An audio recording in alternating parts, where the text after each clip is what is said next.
The story of Bob Magness began modestly enough in 1924 in the small town of Clinton, Oklahoma. He grew to love cattle and horses and ranching with his wife Betsy, but it wasn't enough. And he went into a store to buy a sport coat, and he couldn't afford the sport coat. I mean, his wife said, Betsy said, you know, go ahead and get the sport coat. And he said it was like a month's worth of groceries is how much the sport coat cost. So he made up his mind that he was going to be successful enough in business that he could buy any sport coat that he wanted. Bob Magness's widow, Sharon, knows these stories well, although she herself wouldn't hear them until years later. She laughs about him picking up two hitchhikers who would show him the future.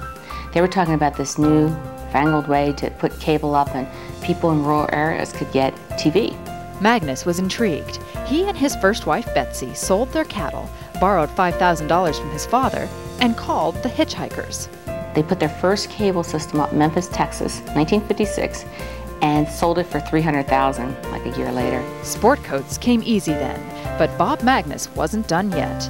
In Bozeman, Montana, he started what would become Telecommunications, Inc., and he did it the hard way. He used to string the wire himself, and his mother said, you know, you've got two little boys, and I don't think you ought to be doing this. One of my favorite stories was he told me that there was a tower where he climbed to the top and was replacing parts, and he had to wait for the parts.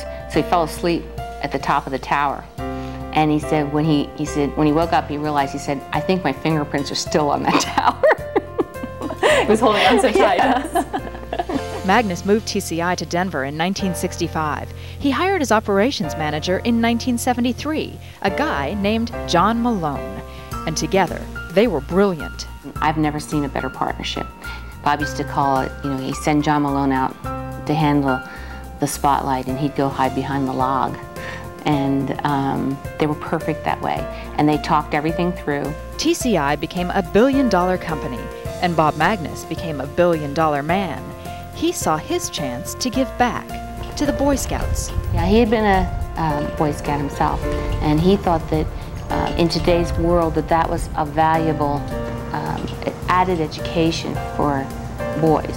To the Denver Art Museum. So he's adamant about the Art Museum having a very good, if not the best, collection of Western art. To the University of Denver. You had the best, in his mind, of education, but you also had kind of the Western atmosphere of pioneer spirit. On November 15th, 1996, Bob Magness died. He was 72. Family and friends, confidants and competitors came from all over to remember him. He was described in these wonderful ways, and his widow understands why. Humble. He'd give other people credit for whatever had happened. He'd never take credit himself. A man of his word. Bob Magness's handshake was better than a 40-page document. A quiet giant. He had a presence about him that told you he was something extra special, but he didn't think so. He was also called a character with character. Oh, he was a character. He was quite the character.